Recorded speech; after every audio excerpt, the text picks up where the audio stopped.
switched to something else and I got to facilitate it and I got to see it, I saw that instead of that.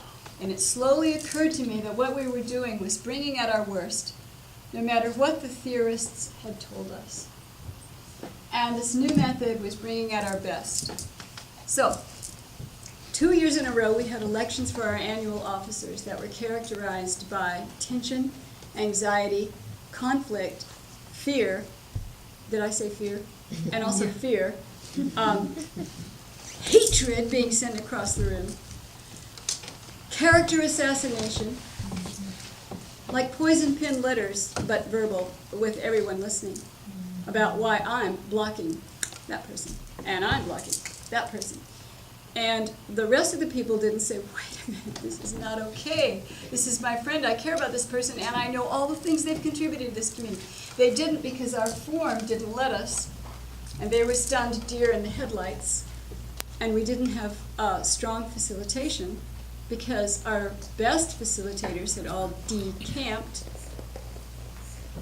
leaving the people who were the most egregious rule breakers and bullies as the only facilitators who were left to facilitate.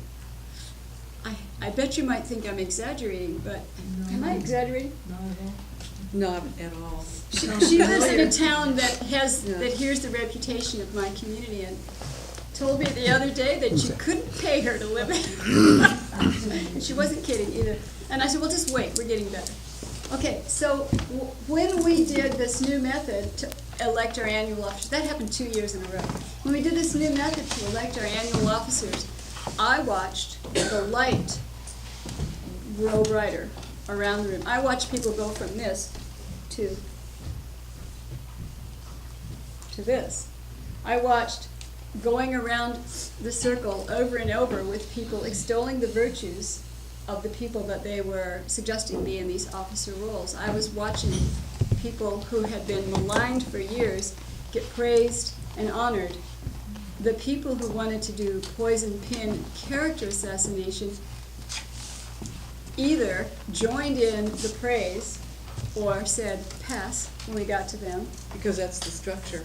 Yeah, the structure doesn't let you do that other thing, and the structure brings out your best. I was practically in tears because my best friend who had been so maligned was being praised all around the room. At the end of it, someone walked up to her who had been her greatest character assassination partner, put her hand on her arm and said, I would have been happy for you to be in that role. She wasn't in that role because we chose someone else, and the reason is she said, I can't do it this year. And I got to thinking, oh, this brings out the best in us because the structure only allows the best and doesn't allow our worst. And the structure of the Holy Grail we've been worshiping as a decision-making method before brought out our worst, even though we believed the myth that it would bring out our best. And this is my direct experience, and this all happened in December. Does anybody have any comments or questions?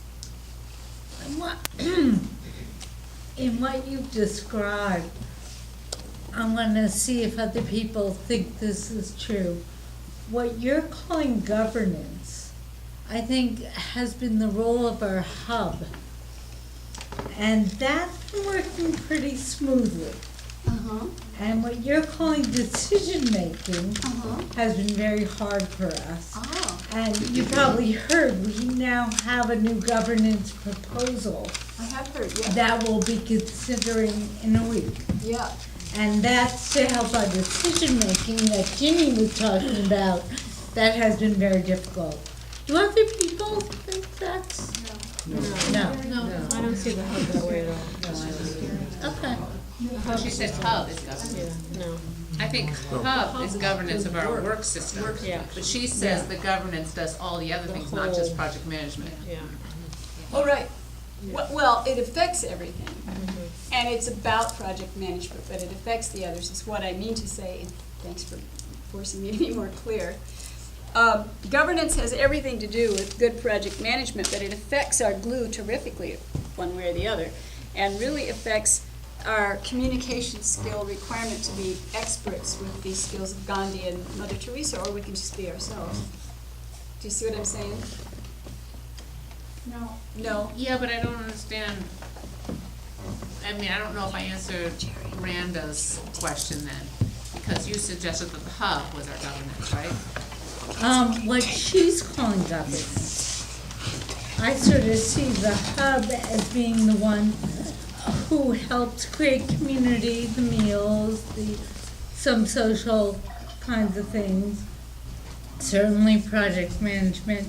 Good communication skills has not been a hub involvement. Get somebody to hand it. Oh, hello. I think the hub has been part of our governance piece, but there's many things that, in my mind, involve governance that have nothing to do with decision-making. So a very small example is, there are some of us who are on the finance committee, and one of our jobs is to find an insurance carrier, review the insurance thing. It's a really boring job. We do it, and we make a deal for the insurance of the community.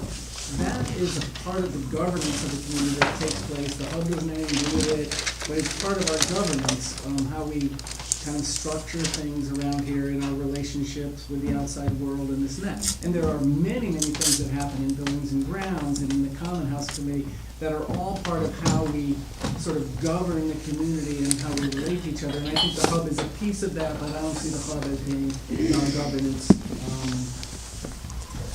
Even being the center of the governance, I see it as one thing that then feeds lots of other things and back in. Right, no, I'm not saying we are governance, we help make sure the finance committee has the people to do what That's what needs to happen.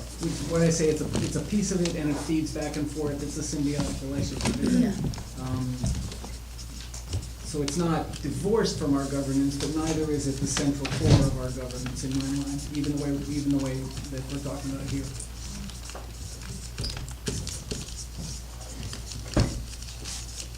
It's at the central core of our labor structure. Yeah. So, I'll tell you what I think governance is, to respond to the question from over here. How is that different from decision-making? I think it'll be really clear because you've lived this for years. What work tasks do we have, what projects and tasks? Because projects generally have smaller tasks within them. How do we organize our work and tasks? What money do we have and where does it come from? What do we spend it on and when do we spend it? How do we allocate or request labor?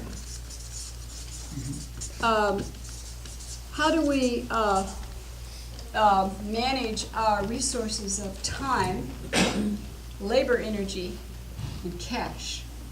How do we know what's going on? How know stuff? How do we know stuff? What is the flow of information? Are all decisions, policies, bylaws posted on a website with us having the password and physically in a notebook somewhere where you meet? Is this where you meet? Probably there's something like that around here. I'm not asking you to answer these questions so much as that these have to do with governance. So flow of information.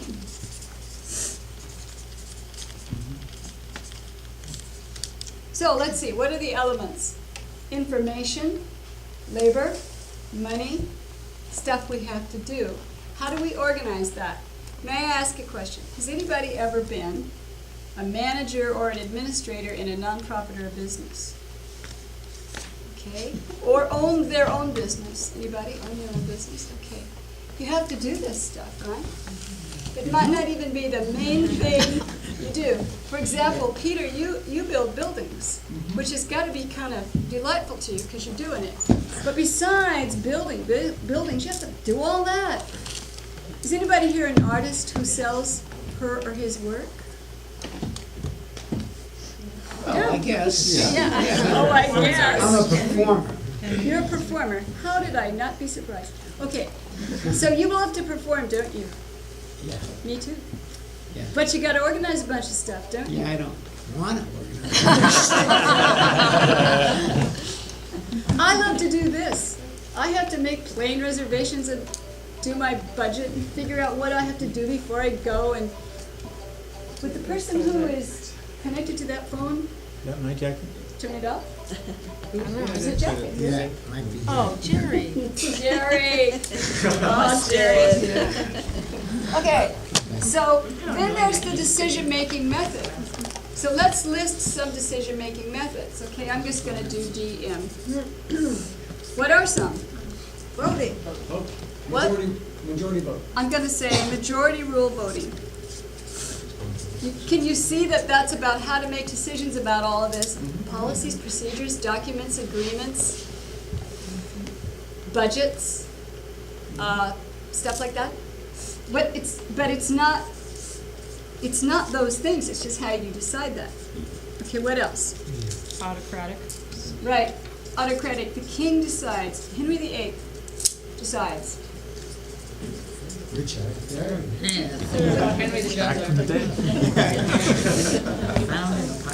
I think, in my experience in organizations, there are frequently committees where there are a bunch of people on it, and there's a great variation in the comfort level that people have in, being able to put their ideas together, and their confidence, and, the speed at which they can do that. And so, the people who talk the loudest and the fastest, kind of, it really influences the decision. And people who think a little slower, process a little slower, are not confident, that just kind of end up disappearing. So I don't know exactly what a title for that Well, is, but that's. I think that's a valuable insight, and I have experienced it and observed it. Does anyone else, show of hands, any resonance with that comment? Yeah. Okay, thank you. Let's get back to that, because what you're talking about is unequal power. If this line is power, and another word for power is influence. Do you listen to my ideas? Do you listen to my concerns? Do you listen to my suggestions for improvement? To my insights about what's missing or what should be added? Power, influence.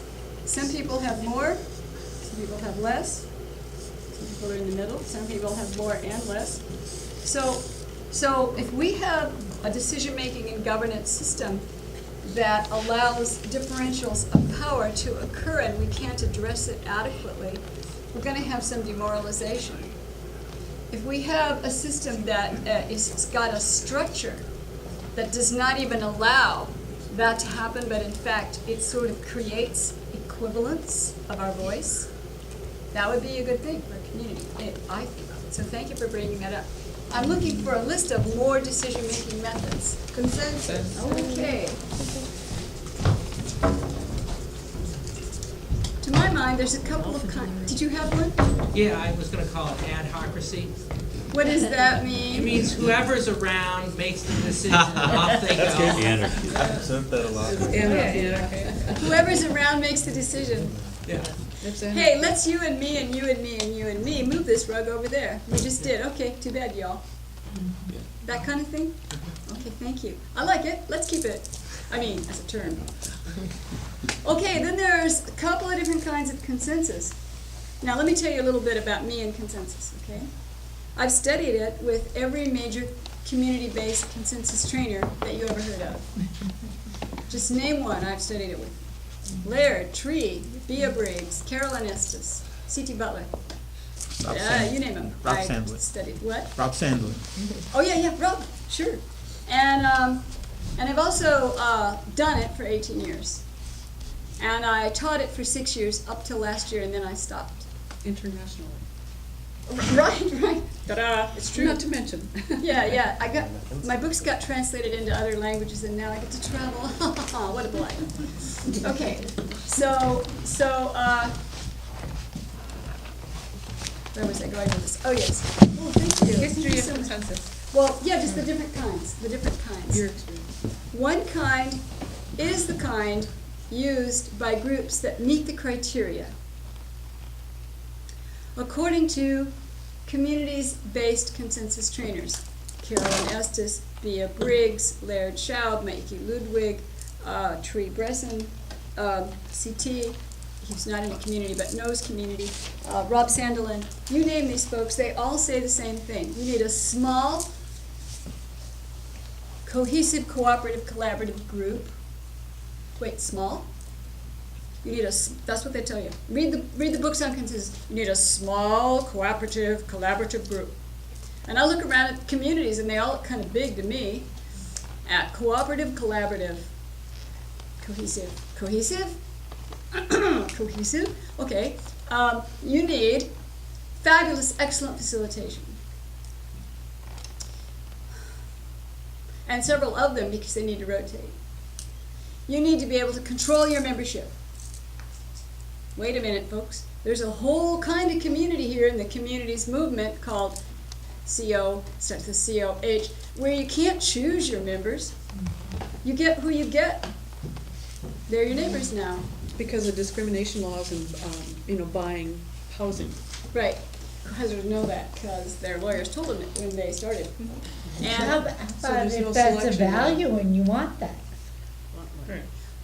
there's a That's fine, too. relationship between saying yes to everyone or not being able to say no. There's a relationship between that, what decision-making method you have, how much divisiveness and conflict that you have, and your mission and purpose and how clear or not clear it is, which is a huge, long, big thing. And so I won't get into it, and I thank you for bringing it up, because some groups might say, look, don't even talk to us about this. We want everyone and anyone who wants to join, and that's fine. I'm telling you what the consensus trainers say is your requirement to use it right now, so I'm not trying to do anything but that. And so, okay, you have excellent facilitation. Now here's what I've observed. Excellent facilitators want to teach you how to be an excellent facilitator, so what they do is teach you how to simultaneously, are you ready? To simultaneously, let's see, where's my left brain? Scan the room for content and keep track at every nanosecond of how much agreement we do and don't have on the proposal so far about which pieces of it and where we're at. So you can periodically summarize to the room where we're at with our progress through the proposal, while after every single person speaks, you do a context statement where you give a noun and a verb to let everybody know what they just said. Somebody said blah, blah, blah, blah, blah, blah, blah, blah, and they go on for a while, and you as the superb facilitator then say, get more information, thank you. And so that everybody gets a little bit of a context statement, so everybody hears twice what they said, including their long rambling thing, plus the 3 words that the genius facilitator has just surmised for us and summarized for us. Not only that, the facilitator is keeping track of the time, making sure we keep our agenda contract, keeping in mind all the formats we could use, fishbowl, go-arounds, popcorn style, while the right brain is consistently and constantly, like radar in Alaska, scanning the vibes of the room to see how every single person is feeling each and every nanosecond, so that the facilitator, with his or her incredible immeasurable skill, is making sure that we're moving through things. And when somebody's being disruptive, would you disrupt for a minute, please? When someone's being disruptive. I was just thinking about, what excuse me, time would is you it? get Are on we the going stack? Would you get on the stack, please? Oh, thank you. Okay. So you see, shall I put your name on the stack? Having to do traffic cop, behavioral limitation boundary like a mother with a toddler simultaneously. Okay, what kind of person would fulfill this? God, God. I like that one. What I usually say is a combination of Einstein, Tesla, Mother Teresa, and Gandhi. I'm not like Or that, a are children's you? performer. Well, or a circus performer. Children's performer. Children's. I'd rather have a decision-making method where the facilitator could just be you or me or anybody. We didn't have to be a damn genius or a saint. And the role gets rotated around. And the role gets rotated so we all get more skill. You, me, or anybody. I'd like a decision and governance method that regular humans could use. Okay, I haven't finished my list. Are you ready? Of things that are requirements for consensus. Okay? Another requirement for consensus is not only good facilitation and a clear, thorough membership process so that you don't get Attila the Hun or Jack the Ripper, but you just get Mother Teresa and Gandhi because they had good collaborative, cohesive cooperation skills, which is what you also are requiring. But not only that, You need to be willing to spend as many hours as it takes. Did I say hours? Yes, as many hours as it takes in processing people's emotions, because their emotions will come up when some people favor a particular strategy and others favor another particular strategy, and they haven't understood that it's not about them. I'm sorry, that won't work for me. They haven't understood that it's not about that. It's about the good of the whole, and then everybody gets really good at couching their own personal values, wish, interests, and lifestyle preferences in good of the whole language, bamboozling the whole room and causing the facilitator to give up and run screaming from the room, while the next Gandhi tries to take over, and everybody's either crying, laughing, or running away. Am I exaggerating just a little bit? No. Well, maybe a little bit. Maybe a little. Maybe a little bit. I haven't actually finished my list. Why don't I continue? Another requirement for consensus that you can read in all the consensus books besides small, cohesive, cooperative, collaborative, Gandhi is your facilitator, you have a narrow membership gate. Besides that, and you can spend plenty of time in meetings and out of meetings doing emotional processing, which is everyone's favorite thing to do, right? Some community members love to do it, and it's joyous for them and it helps them feel connected with other people. Other community members prefer to do it only with their dear friends or their own therapist, and they get joy and connection from successfully moving towards their goals and completing projects. But they never get to do that because instead we're in the meeting crying. And the last one is that you deeply value relationships with others, and the intimate connection of each other is exactly why you're here in community.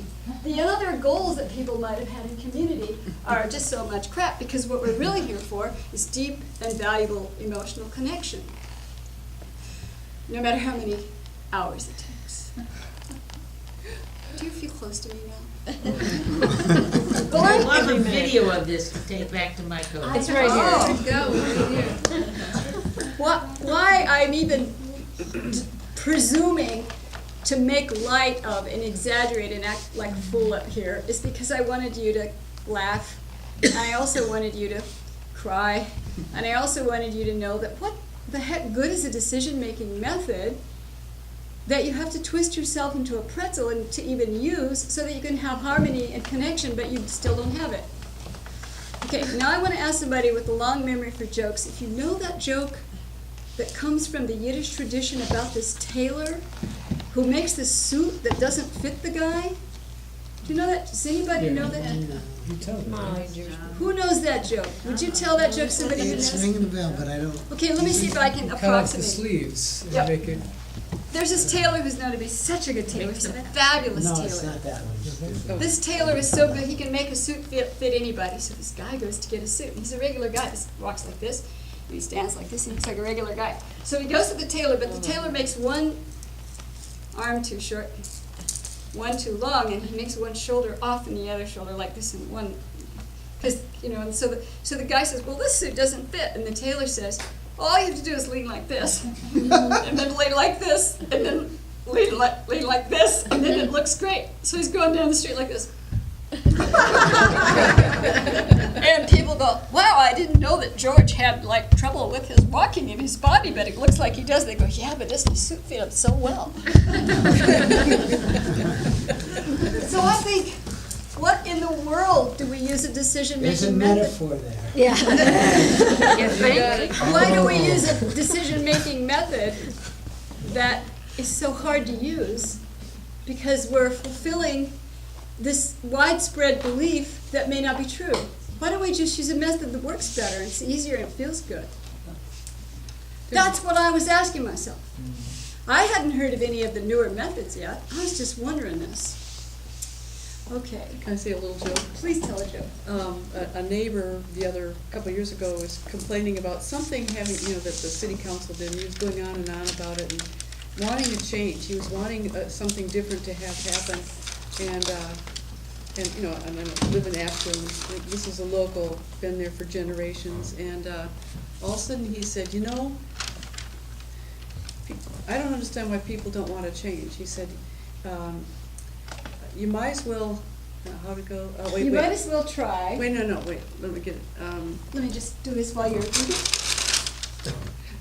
Oh, you might as well try and change, because you can always go back and do what didn't work before. And when he said that, I just was like, what? What did you say? And he said it, well, you know, you might as well change and try something different, because you can always go back to what didn't work before. And I started howling, which at first annoyed him because he was into his complaining, but I just laughed so much he finally had to smile and everything. I just thought that was the greatest thing, because, yeah, you can always go back to what didn't work before.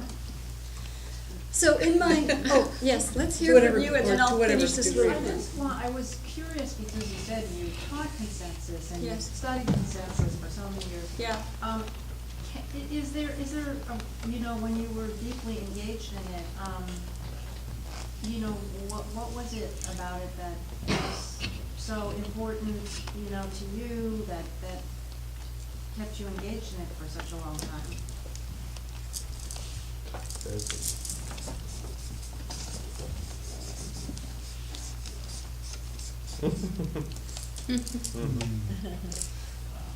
I believed all the people in the 60s, which I'm from, I mean, whence I'm from, who said this was better than anything else, and I wanted a better world, a more fair world, a more equitable world, a more equal world, a more respectful world, where there was more peace. Anybody like me from the 60s? Just raise your gray hair. You don't remember. Hey, you know what Robin Williams says? He says, do you remember the 60s? And if you say, yeah, he goes, no, you weren't there. You were there. You remember the 60s? Robin's good. Yeah, he is. Okay, so I have written a series of articles for Communities Magazine, and I still don't have the courage to upload any of it onto Coho-L, but I sometimes wonder if I should. And it's called Busting the Myth That Consensus with Unanimity is Good for Communities. What do you think? Should I I don't think anyone. send a link? It's extremely long, so I'd have to do it in different posts. Or I could just say, hey, I wrote this thing. We have them all. Oh my God! I've done 3 of them so far, and the 4th one is coming out in March, and the 5th one is coming out in, I think this is a long series, and Communities Magazine made a deal with me. They'd only run my controversial articles if the consensus trainers who own the magazine could refute it with refutation articles that immediately followed mine, which I never get to see ahead of time, but they see mine, so they poke holes in it. And then I write little letters to the editor the next time. I'm stirring the pot in the communities movement. I'm doing it on purpose, because I want people to start talking about this. I want people to bust themselves out of the myth. So back to your observation. Every time I went to a community that was having a whole lot of trouble, I would tell myself the kind of rationalization that people use with things that they adore. I'd say they're just not using it right. They need discretionary time. They need better agenda planning. They need better facilitation, which was always true. They need to understand that you don't just block for personal reasons. They need to get it through their head that you're only allowed 4 to 6 blocks in your whole lifetime, according to these different consensus trainers. They need to know what premature proposal death is. Let's demonstrate premature proposal death. Okay. Hey, you know, I've been thinking it might be a good idea to build a garden over there and the other thing. I've been thinking maybe I might make a proposal to our I would business. never pass it. Oh, forget it then. Okay, then there's not only proposal death, there's threatening to block, which we just saw. There's another kind of threatening to block. Would you do that more subtly, please? More subtle. Okay. Okay. You know, I've been thinking of proposing to a garden over in the corner of the. Yeah, well, maybe it wasn't a good idea. Okay, we never get to illuminate the issue or discuss it. It dies before it's ever born. There's 2 parties to this difficulty. The person with the idea, here's a little light bulb, the idea, and the person who raises their eyebrow in disdain, saying, ha ha ha, you think I'd ever support that? And then there's the people who allow it to happen, who just lay down dead, rest in peace. I know communities that are absolutely hogtied and hamstrung by the potential of blocking, and they can truthfully say no one here has ever blocked. But they raise their eyebrow or they did like what Gaia did. Okay, so as I'm observing all this, I go visit in-street cohousing. I think you're also missing another one, is the bystander who sees that happening. You know, And you do they said- raise a finger? No fingers are raised. Right. They do nada, not. nicht, They do see nimmer, it. nothing, no, ha. And there's Just as responsible. There's one other dance around this, is the person that says, well, I might be for it, but before I can be for it, what we really have to go back and look at this other thing, because we have to make that decision before we make this decision.